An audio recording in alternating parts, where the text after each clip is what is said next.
어렵고 복잡한 기후 문제를 쉽고 재밌게 풀어보는 기후탐사대 순서입니다. 오늘도 기후탐사대의 대장 광주과학기술원 윤진호 교수와 함께합니다.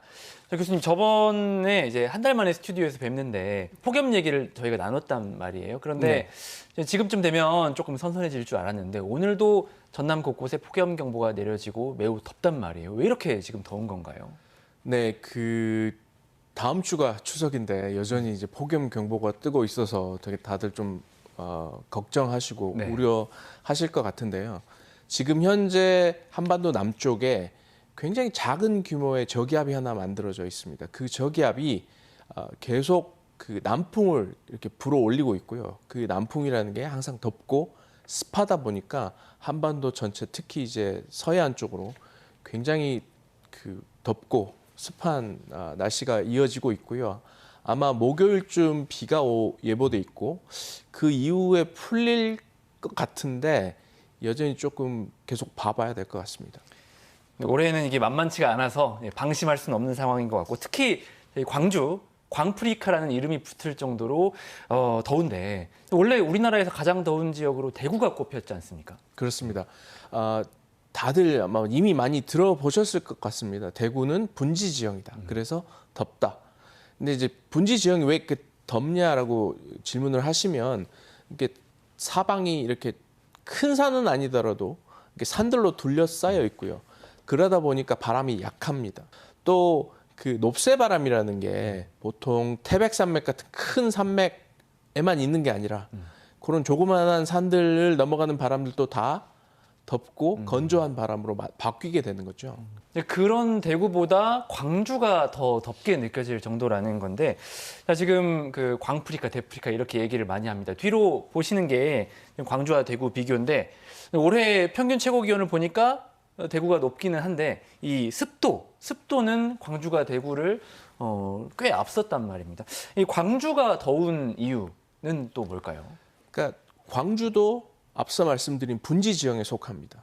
올해 여름의 특징이라는 게 북태평양 고기압이 강화되는 특징이 있고요. 그것 때문에 앞서도 말씀드렸지만 따뜻한 남풍 혹은 남서풍이 이 한반도 전체 기후를 이렇게 지배했다라고 보시면 될 것 같은데, 이제 그런 상태에서 광주는 대구보다 조금 더 취약합니다.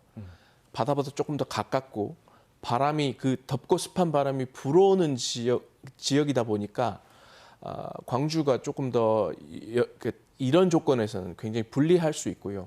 또 하나 말씀드리고 싶은 건 몇 년 전에 기상청에서 이제 폭염의 조건을 단순한 온도에서 습도랑 바람을 포함하는 체감 온도 조건으로 바꿨습니다.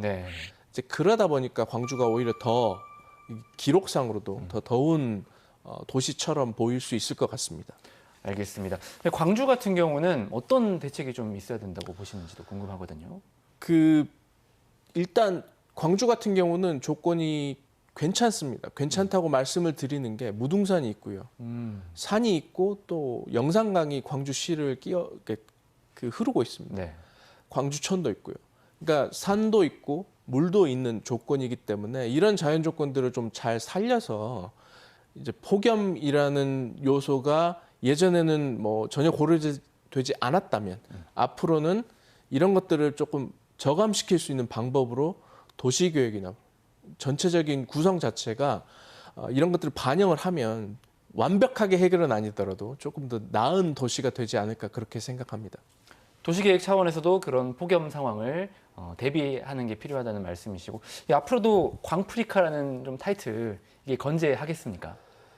좀 되게 죄송스러운 말씀이지만 올해 같은 여름이 지속된다면, 올해 같은 여름이라는 게 북태평양 고기압의 강화 그러면서 이렇게 굉장히 덥고 습한 그런 특징이 계속된다면 이제 광주가 조금 더 불리할 수밖에 없습니다. 계속 지켜봐야겠지만 그런 조건에 조금 취약할 수 있는 도시가 광주인 것 같습니다. 알겠습니다. 자, 아직 폭염이 가시지 않은 가운데 이제 곧 민족의 명절 추석이거든요. 이 추석도 저희가 이제 빼놓을 수 없는 주제 중에 하나일 것 같은 게, 이 차례상에 올리는 과일이 뭐 사과와 배 이런 것들 얘기가 많이 나오지 않습니까?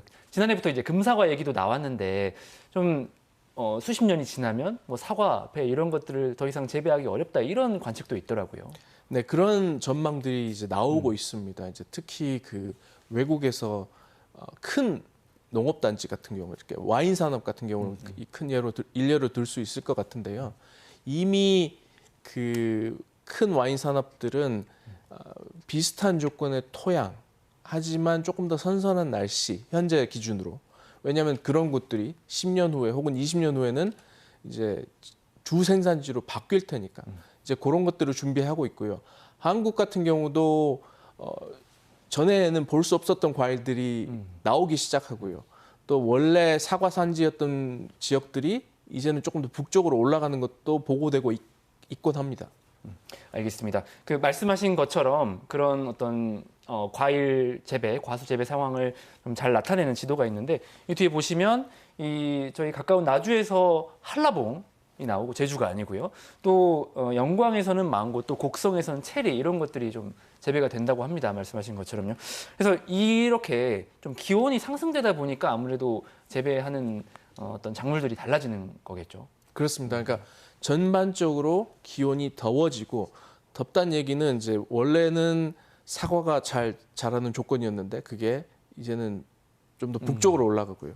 그곳은 사과가 아니라 조금 더 더운 곳에서 잘 자라는 그런 과일이나 채소가 적합한 그런 조건으로 바뀌어가고 있다라고 보시면 될 것 같습니다.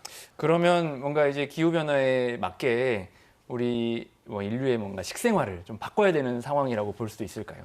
그러니까 어떻게 보면 우리가 능동적으로 바뀌는 게 제일 좋은 시나리오일 텐데 그게 아니라 이제 기후가 우리의 먹거리를 바꿔버릴 수도 있는 거죠. 가령 어획량이라든가 그러니까 잡히는 물고기들도 바뀌고 있거든요. 그래서 예전에는 우리가 항상 뭐 오징어를 많이 먹었었는데 그게 오히려 이제는 너무 비싸진다든지 그런 일들이 발생할 수 있을 것 같습니다. 네, 그런 부분에 어떤 좀 대응 또 준비도 필요할 것 같고 광프리카에서 와인 생산지 변화까지 오늘도 좀 기후 이야기를 쉽고 재밌게 풀어주셔서 감사합니다. 고맙습니다. 감사합니다. 네, 지금까지 광주과학기술원 윤진호 교수와 함께했습니다.